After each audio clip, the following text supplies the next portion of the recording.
안녕하십니까. 여러분, 이번 시간에는 전 시간에 이어서 우리 매출 채권 연결해서 진행을 해보도록 할게요. 그러면 매출 채권의 두 번째 시간이 되겠죠, 여러분? 이제 당좌 자산이 거의 끝나갑니다. 이번 시간에 진행하는 이 매출 채권에 대한 대손회계 처리를 할 건데요. 이 대손회계 처리 같은 경우도 매우 중요하고 시험의 빈도도 높은 쪽이에요. 그래서 이론과 실기 모두 다 중요하다. 사실 실기는 이론이 되지 않는다라면 사실상 할 수는 없으세요, 여러분. 기본적으로 여러분들이 실기한다라고 하면 차변에 누구를 넣을 것이고 대변을 누구를 넣을 것이다 이렇게 얘기하잖아요. 그러면 그 부분에 들어가는 부분은 이론에서 배운 걸 근거로 나는 현금이라고 넣겠어? 외상 매출금을 넣겠어? 받을 어음이라고 넣겠어? 이렇게 결정하는 거잖아요. 그러면 이론이 안 되어 있다라고 하면 실질적으로 실기를 못 하세요. 가끔 실기 쪽에 갔다가 이론 쪽으로 다시 돌아오신 분들이 있어요. 순서는 항상 이론을 먼저 들으시고 실기 쪽으로 가시는 게 좋습니다. 필요한 부분이 있다면 실기를 하다가 다시 한 번 더 반복을 듣는 건 더 좋겠죠. 왜냐하면 동영상의 좋은 점이 그런 거겠죠. 이러닝의 좋은 점은. 자, 그럼 여러분 교재 몇 페이지 핏이냐면 49페이지. 49페이지 채권의 대손회계라고 있을 겁니다. 그럼 시작해 볼까요? 여러분 우리 앞에서 수치채권과 지급채무 얘기를 했었습니다. 그 중에 채권 쪽 얘기를 하는 건데요. 자, 수치채권이라고 했었던 수치 채권이라고 했었던 요 채권을 들어가서 보니 우리가 물건을 외상으로 파는 경우가 참 많더라. 또는 내가 어음을 받아서 갖고 있다가 만기일에 대금을 현금으로 다시 받기도 하더라. 이런 얘기를 많이 해요. 근데 문제가 뭐냐면 우리 앞에서 수업했을 때 여러분 부도가 났다라면 어떻게 할 거냐는 얘기했었거든요. 그래서 내가 보유하고 있었던 어음이 부도가 발생을 하면 받을 어음이라는 부분은 감소시켜 주시고 그래서 대변에 자산의 감소를 했습니다. 그리고 다시 차변에 자산을 증가시키는 부도 어음과 수표라는 회계 처리를 하고 들어왔거든요. 그럼 그 상태에서 돈을 다 받으면 좋은데 못 받으면 어떻게 할 거냐 문제가 생기겠죠. 이해되시나요? 그럼 이제 그 준비에 대한 걸 우리가 필요하다라고 얘기를 할 거예요. 그래서 그 못 받는 돈에 대한 위험성을 대손이라고 표현해요. 그래서 내가 가지고 있는 매출채권 또는 내가 가지고 있는 채권에 대해서 회수가 불가능하다라는 부분이 발생되었다라고 판단이 된다라면 그 부분에 대해서 무엇할 수 있다? 정리시킬 수 있다. 다만 그 정리에 대한 부분, 회수가 불가능하다라는 부분이 생기면 그 정리에 대한 부분을 무엇으로? 비용으로 계상하는 것이라는 부분을 우리가 대손 처리한다라고 얘기해요. 그럼 결론적으로 대손이란 못 받는 돈이 생겼다 이 얘기인 거죠. 이해되셨을까요? 그걸 말하는 부분이고요. 그리고 이 대손 처리하실 때 비용이란 부분에 가시면 다시 얘기를 해요. 왜냐면 매출 채권이 사실상 못 받는 위험성이 제일 많긴 하겠지만 우리가 채권이란 부분에 들어가서 봤더니 채권은 매출과 관련된 채권도 있고 그렇지 않은 채권도 있다. 그러면 매출과 관련된 채권과 그렇지 않은 채권, 그러면 기타란 표현을 쓴다는 얘기를 잠깐 했었습니다. 앞에 강좌에서. 그래서 매출 채권과 관련된 못 받는 돈이 생긴다라면 우리는 그 부분의 회계처리 개정 과목은 대손상각비이다. 그리고 매출채권하고 관련된 부분이기 때문에 판매비와 관리비라고 하는 부분에 있는 개정 과목을 쓰셔야 해요. 그런데 미수금 또는 대여금 또는 미리 준 계약금, 선급금 등을 못 받게 되는 일이 생겼다라고 얘기를 합니다. 그럼 그런 부분들을 우리가 뭐라고 부르자? 기타 채권이다라고 불러줄 거고요. 그 부분에 대해서는 우리 대손상각비 앞에 뭘 붙여서 회계 처리하자? 기타의 대손상각비라는 부분.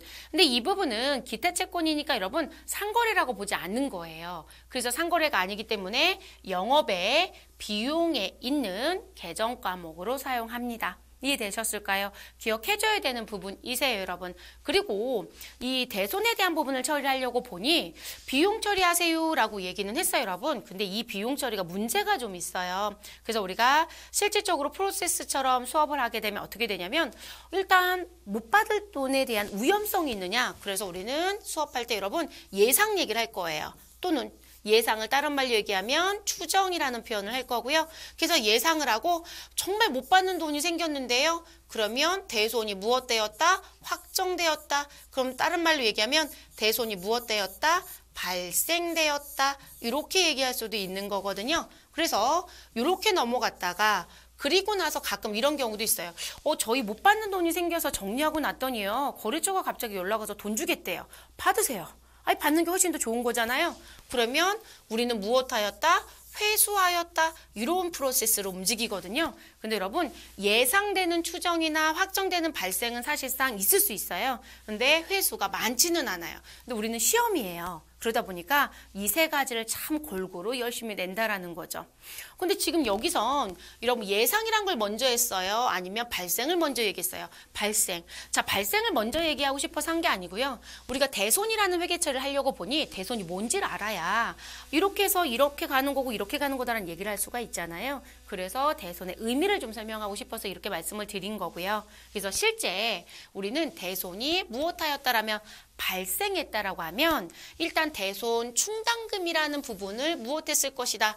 예상을 했을 것이다. 대손이 발생되면 이 돈으로 쓰겠다고 미리 충당해 놓는 돈, 이런 의미예요. 그래서 충당금 잔액이 있으면 충당금과 우선적으로 무엇해라? 정리를 하고요. 그런데 정리를 했으니까 여러분 상기하다라고 하겠죠? 근데 충당금이 부족하더라는 거예요. 나는 대손을 과거에 예상했던 부분은 100밖에 안 해놨는데 정말 나 돈 못 받게 된 게 120이야. 그럼 20이 모자르잖아요. 그럼 그 모자른 20은 대손 상각비 또는 우리 기타의 대손상각비로 처리하신다라고 알고 계신 게 좋겠습니다. 이해되셨을까요? 그리고 여러분 이거 왜 이렇게 해야 할까요? 뒤에 가서 연속적으로 우리가 다시 하겠다라고 했지만 이유가 있어요, 여러분. 이거 배웠어요. 우리가 실제 회계를 하실 땐 여러 가지를 묶어 갖고 다니시기 제일 좋아요. 그런데 처음 하시는 분들은 어렵긴 하겠죠. 여러분 우리 앞에서 재무제표 작성 기준 얘기했을 때 여러분 손익계산서 작성 기준 기억할까요? 자, 손익계산서 작성할 때 이렇게 했습니다. 수익은 실현 시기에 대한 것으로 인식해라. 그래서 실현되었다라면 돈을 받았든 안 받았든 인식해라. 그래서 실현 주의라는 게 있었습니다. 대신에 수익이 실현됐다라면 그와 관련된 비용은 무엇해라? 정리해야 된다겠어요. 그럼 수익에 무엇된 대응되는 기간에 발생된 비용을 정리시켜 달라고 했습니다. 그럼 여러분 지금 우리는 대손이 발생됐다라고 해서 비용으로 바로 가는 게 아니라 수익이 발생된 시기에 대손이 있을 위험성을 무엇해야 된다? 예상했어야 되지 않을까요? 그래야 수익과 비용이 대응되는 그 기간에 같이 일어날 수 있다. 이렇게 얘기가 될 수 있겠죠. 이해됐을까요? 그래서 수익, 비용, 대응이란 부분이 우리가 여기서 또 봐야 되고요. 그리고 지금 얼마 나올 것 같아요 라는 걸 예상할 거예요. 그건 우리 앞에서 재무제표 작성의 한계라는 걸 했었어요. 그래서 그 한계에 난 미래에 얼마 정도 나올 것 같아요 라는 추정치를 무엇한다? 포함한다라는 부분이 있습니다. 그래서 그런 조건에 맞춰서 우린 업무를 보고 있다라고 알아두시면 되겠습니다. 자, 그러면 여러분 대손의 예상 또는 추정의 회계 처리부터 보도록 할게요. 자, 대손의 예상 또는 추정액이다라는 것부터 정리할 건데 여러분 이 부분은 내가 지금 현재 갖고 있는 채권, 그러면 채권은 받을 수 있는 돈에 대한 얘기인 거니까 여러분 우리는 외상 매출금도 있고 그리고 받을 어음도 있을 수 있고 그리고 미수금도 있을 수 있고 등 이렇게 끝낼게요, 여러분. 자, 요 채권에 대해서 우리가 얼마는 회수를 할 수 있고 얼마는 회수를 못할 수도 있을 것 같아 라는 부분을 우리가 결산할 때마다 여러분 그래서 결산 시점마다 우리 앞에서 회계 순환 과정 얘기했을 때 여러분 결산 얘기했던 거 기억해요? 네, 그래서 그 결산하는 또는 보고기간 종료일마다 우리 무엇 해야 한다? 회수 가능가액이 얼마이고 정말 못 받을 수 있는 위험성의 돈이 얼마인지를 정리해야 된다. 그런 걸 우리가 평가한다라고 얘기를 합니다. 이해됐을까요? 이걸 뭐라고 부르자? 대손을 예상해라 또는 대손의 예상 또는 대손의 추정이라고 얘기를 합니다. 이해되셨어요? 네, 그래서 돈이라고 붙여야 되니까 여러분 예상과 추정이라고 했던 부분에 금액으로 얘기하는 거니까 뭐라고 불러주면 돼요? 대손 예상액 또는 대손 추정액이라고 표현을 하는 겁니다. 됐어요? 네. 그러면 이 계산하는 부분의 방법은 누가 있는지 볼게요. 자, 대손 예상 또는 추정액을 계산하는 부분은 매출액 기준법, 채권잔액 비율법, 연령 분석법이라는 부분이 있는데 여러분 매출액 기준법이라는 부분은 보편적으로 거의 쓰고 있지는 않습니다. 근데 이건 어떤 의미시냐면 매출액이 있다라고 하면 그 매출의 일정 비율만큼 못 받을 위험성이 있다라고 해서 그 부분만큼 대손 상각비로 계산하는 방법이고요. 자, 채권잔액 비율법과 연령분석법은 과거의 추정치를 가지고 우리 과거에 대한 빅데이터를 가지고 돌려보니 이 정도는 못 받는 것 같아. 다만 채권 잔액 비율법은 말 그대로 채권 전체 금액을 가지고 계산하자는 원리이고요. 연령 분석법이란 부분은 여러분 연령의 의미가 이거예요. 20대, 30대, 40대. 자, 그러면 우리가 일정 시점 그냥 정해놓을게요. 100세까지밖에 못 산다. 그럼 여러분 20대인 분들은 소위 말해서 지금 현재 20대면 20살까지 살았잖아요. 그럼 앞으로 살 날이 얼마 더 남겨져 있어요? 80.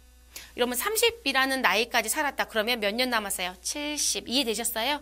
그러면 실제 이제 그렇게 연령이라는 부분이 별로 나누어서 위험성을 좀 보자 이 얘기예요. 근데 이거를 다른 말로 돌리면 내가 물건을 팔고 외상이 발생이 됐는데 열흘밖에 안 된 채권과 60일이 된 채권을 놓고 봤을 때 돈을 못 받을 위험성은 여러분이 보편적으로 생각을 해봐도요.